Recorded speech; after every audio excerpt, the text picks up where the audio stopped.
ओम नमः शिवाय। नमस्कार दोस्तों, आपके अपने चैनल प्योरिटी ऑफ लाइफ में मैं नीलम शुक्ला आपका बहुत बहुत स्वागत करती हूँ।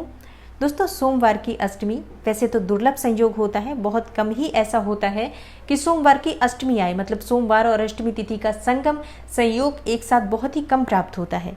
लेकिन इस बार एक ही महीने में 2 बार सोमवारी अष्टमी का जो हमें दुर्लभ संयोग प्राप्त हुआ है।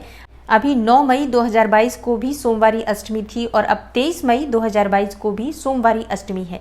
दोस्तों, सोमवारी अष्टमी का शास्त्रों में बहुत अधिक महत्व बताया गया है। सोमवारी अष्टमी को शिव और शक्ति के मिलन का दिन माना गया है। तो इस दिन भगवान शिव और शक्ति की आराधना करने मात्र से भी समस्त प्रकार की मनोकामनाएं पूर्ण हो जाती हैं।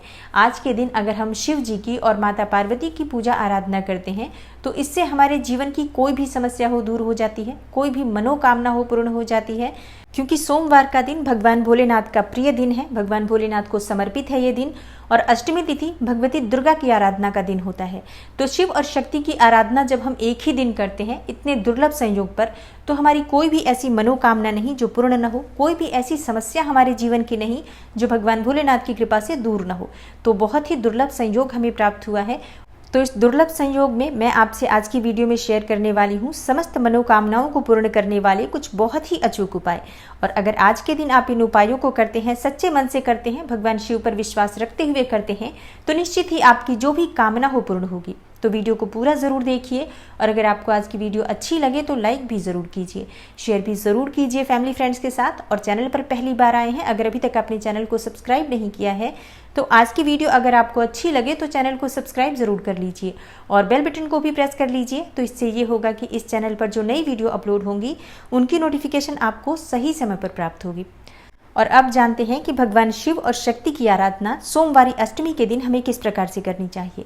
देखिए, सोमवारी अष्टमी है तो भगवान शिव और माता पार्वती की पूजा आराधना करने के लिए संभव हो तो आपको मंदिर जाना चाहिए। घर के आसपास कोई भी शिवालय हो जहाँ पर पूरा शिव परिवार रहता हो, ऐसे शिव परिवार की पूजा करनी चाहिए।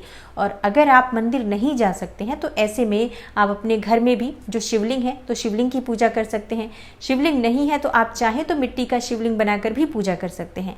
तो जो भी संभव हो, आज शिव शक्ति की आराधना का दिन है, पूजा तो हमें ज़रूर करनी चाहिए जिस भी प्रकार से संभव हो। तो जैसा कि हम सभी जानते हैं कि भगवान भोलेनाथ अभिषेक प्रिय हैं, मतलब भगवान शिव को अगर हम जल से भी अभिषेक कर देते हैं तो भी भगवान शिव प्रसन्न हो जाते हैं। तो ऐसे में अपनी मनोकामनाओं को पूर्ण करने के लिए हमें किस प्रकार से भगवान शिव का अभिषेक करना चाहिए।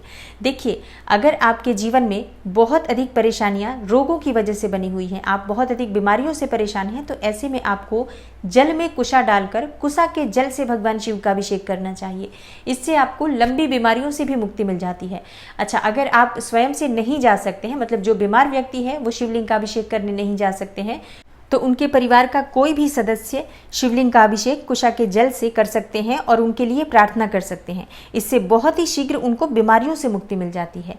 और अगर आपके विवाह में बहुत अधिक बाधाएं आ रही हैं, मतलब मनचाहे जीवन साथी की कामना है या फिर बहुत अधिक उम्र हो गई है, अभी तक शादी नहीं हो पा रही है, योग्य कोई रिश्ता नहीं मिल पाता है, तो ऐसे में आपको गाय के कच्चे दूध में केसर मिलाकर इस केसर मिश्रित दूध से भगवान शिव का अभिषेक करना चाहिए।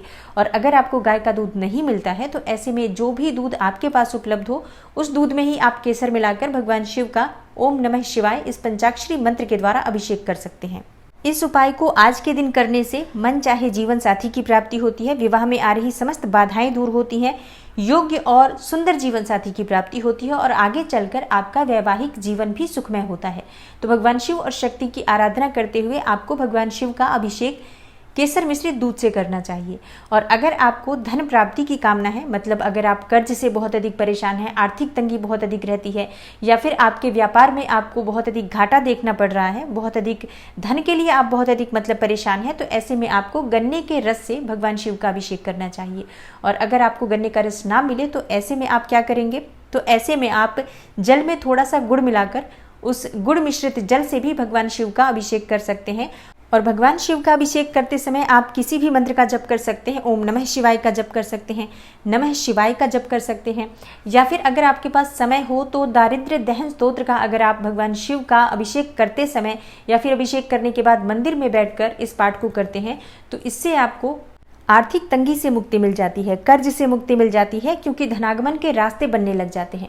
जो भी आप व्यापार कर रहे हैं, नौकरी कर रहे हैं, उसमें आपको तरक्की मिलती है, घर में बरकत होने लग जाती है और आर्थिक समस्याएं चाहे जितनी भी बड़ी हो, इस उपाय को करने से दूर हो जाती हैं और घर में धन धान्य की वृद्धि होने लग जाती है। तो अगर आप आर्थिक तंगी से जूझ रहे हैं तो आज के दिन, आज के इस दुर्लभ संयोग में इस उपाय को आप जरूर कीजिए।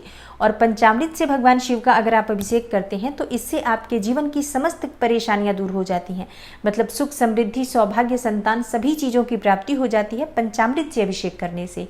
तो इसलिए पंचामृत से अभिषेक करना चाहिए भगवान भोलेनाथ का, ताकि हमेशा जीवन में सुख, समृद्धि और सौभाग्य बना रहे, वंश की वृद्धि होती रहे। और जिन लोगों की संतान प्राप्ति में बहुत समय से बाधाएं आ रही हैं, काफ़ी समय हो गया अभी तक कोई संतान की प्राप्ति नहीं हुई हो, तो ऐसे में आपको आज के दिन भगवान शिव का अभिषेक कच्चे दूध से करना चाहिए या फिर गाय के घी से करना चाहिए। गाय के घी की धार बनाकर अगर आप भगवान शिव को अर्पित करते हैं, शिवलिंग पर अर्पित करते हैं, तो इससे वंश वृद्धि होती है, उत्तम संतान की प्राप्ति होती है, योग्य संतान की प्राप्ति होती है और दीर्घायु स्वस्थ संतान की प्राप्ति होती है। और संतान प्राप्ति की बाधा को दूर करने के लिए धतूरे का पुष्प भी भगवान शिव को जरूर अर्पित करना चाहिए। और दाम्पत्य जीवन में अगर परेशानियां आ रही हैं, पति पत्नी के रिश्ते मधुर नहीं है, तो ऐसे में आज आपको भगवान शिव पर शहद मिश्रित दूध अर्पित करना चाहिए। मतलब दूध में थोड़ा सा शहद डालकर भगवान शिव को अर्पित करें। आप चाहें तो इत्र भी अर्पित कर सकते हैं। इत्र अर्पित करने से दाम्पत्य जीवन भी मधुर होता है और इससे आपको मान सम्मान की भी प्राप्ति होती है। और जिन लोगों को मन चाहे जीवन साथी की कामना है, उन्हें भी आज भगवान शिव को इत्र अवश्य अर्पित करना चाहिए। चंदन का इत्र आप अर्पित कर सकते हैं, चाहे तो गुलाब का इत्र अर्पित कर सकते हैं। जो भी आपके पास उपलब्ध हो, आप भगवान शिव पर अर्पित करते हुए अपने मन की कामना कहते हैं तो निश्चित ही आपकी कामना पूर्ण होती है। आज के दिन 108 दाने चावल अगर आप भगवान शिव को अर्पित करते हैं, एक एक दाने चावल पर भगवान शिव के नाम का, मंत्र का स्मरण करते हुए, चाहे किसी भी मंत्र का आप स्मरण कर सकते हैं, ओम नमः शिवाय का या नमः शिवाय का या महामृत्युंजय मंत्र या कोई स्तोत्र पढ़ना चाहते हैं तो कोई स्तोत्र भी पढ़ सकते हैं। एक एक दाना अर्पित करते हुए आप मंत्रोच्चारण के साथ भगवान शिव को अर्पित करते हैं तो निश्चित ही आप जिस भी कामना से ये चावल के दाने अर्पित करते हैं वो आपकी कामना पूर्ण होती है। लेकिन चावल खंडित नहीं होने चाहिए, बिल्कुल साबुत चावल के दाने होने चाहिए। सफ़ेद चावल भगवान शिव को अर्पित किए जाते हैं, इस बात का ध्यान रखिए। और पूजा पूर्ण होने के बाद जैसे कि आप सभी वस्तुएं भगवान शिव को अर्पित कर दीजिए, भगवान शिव का अभिषेक कीजिए, भांग, धतूरा, बिल्वपत्र, ये सभी चीज़ें अर्पित करने के बाद एक एक दाने करके आपको चावल अर्पित करना है। फिर अपने मन की कामना कहनी है और भगवान शिव से उसे पूर्ण करने के लिए प्रार्थना कीजिए, निश्चित ही आपकी कामना पूर्ण होती है।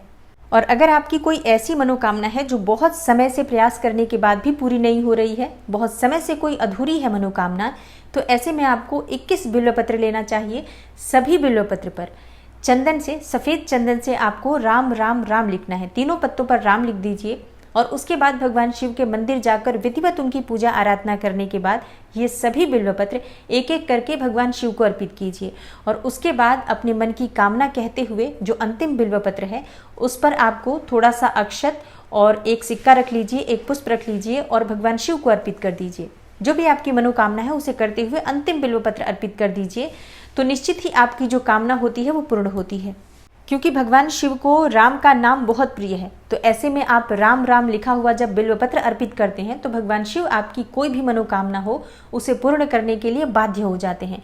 तो अवश्य ही अगर आपकी कोई बहुत अधूरी मनोकामना हो, बहुत समय से आप प्रयास करके थक गए हो, तो इस उपाय को आज के दिन कर लीजिए, निश्चित ही आपकी कामना पूर्ण होगी।